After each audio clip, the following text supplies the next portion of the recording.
Hello everyone, my name is Alexa and welcome to my channel.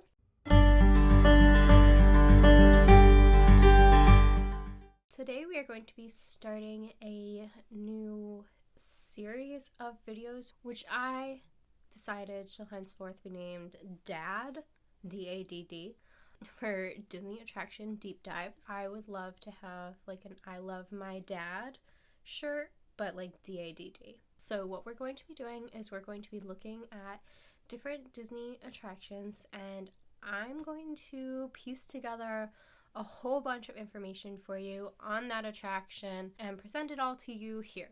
These will not be going over the history of the attractions because I feel like there are plenty of other YouTubers that do that already. So we're going to be getting into things like hidden Mickeys, the plots of the rides, if they are a ride, the merchandise, films, cast member attire, all sorts of stuff on these different rides. This was my brainchild I came up with at literally 10 o'clock at night last night, and I'm also ill. So, without further ado, let us get into our first dad. So today we're going to be talking about my favorite attraction, Splash Mountain. I felt like this was a fitting first dad because the attraction has closed down for good this month while they remodel it into the Princess and the Frog ride. So I thought this was fitting to have this little historical documentation of Splash Mountain, and I probably know the most about this attraction out of some of the other ones, so I didn't have to research as much. Shout out to all the YouTubers that I have listened to over the years, like Offhand Disney, TPM Vids, Defunctland, Yesterworld. I don't know, there's like so many of them, so a lot of this information will be coming from probably them, I'm going to say. That's just in my brain and I don't know who to credit for it. And then a lot of this I also got from the wiki fandom page. We are going to get right into talking about Splash Mountain. Okay, so first I want to discuss the plot of the ride, which is probably known to most of you if you've clicked on this video, but just in case you're new to Splash Mountain, trying to see what all the hype is about, here you go. So the ride begins, well, there's like a big portion where there's nothing really going on, you're just kind of getting your log flume up, so we're skipping over that bit. Anyway, the basic plot is that Brer Rabbit is leaving for good. He's leaving Chicken Hill. He has like a sign up on his door, he's got his little runaway sack, and he is gone for good. He's not coming back. The point of this beginning plot is to go along with the film that the movie was based on, Song in the South. Uncle Remus is using this as a cautionary tale to young Johnny, who is the plantation owner's son, who wants to run away.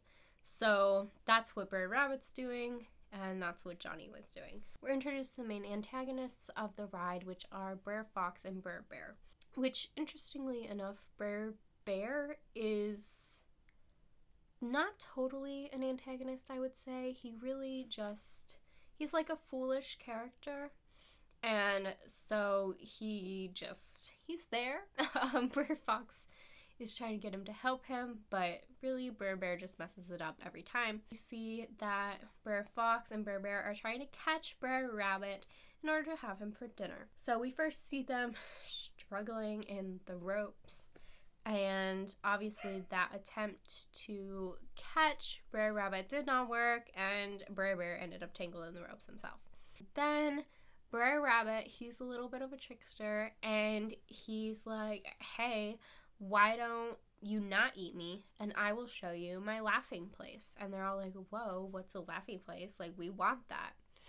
And Brer Rabbit's like, well, you'll just have to see. So he leads them to his laughing place, which is really just this cave full of beehives. So when Brer Fox and Brer Bear get stung all over. Of course, this is the laughing place for Brer Rabbit because he can't contain his laughter. So this, of course, gets Brer Fox extremely mad, and he does succeed in catching Brer Rabbit. And while Brer Rabbit is contained, he decides to play one last trick, and he says, "You can do whatever you want as long as you don't throw me into the briar patch." Which, of course, he's using reverse psychology because that is exactly what he wants to happen. So at this point, the log flume is kind of like Brer Rabbit. We're following him on his journey. And so when we go down the drop, we are landing in the briar patch because Brer Rabbit is small enough to fit underneath all the thorns and escape, while Brer Fox and Brer Bear cannot follow him.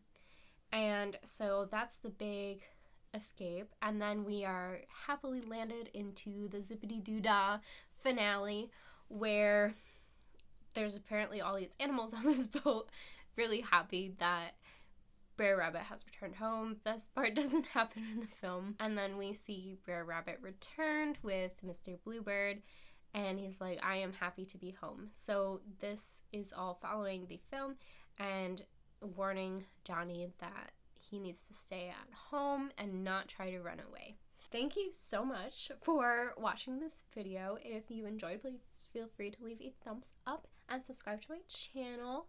And if you have any comments on other rides you want me to do a dad for, then please let me know. And please be kind to each other in the comments about Splash Mountain. We are not here to talk about anything harmful to one another in the ride. This is just a ride, and this video is just a historical documentation of the ride. So I don't want anybody being mean. Okay. Anyway, goodbye and have an Alexa-Dee-Doo-Dah day.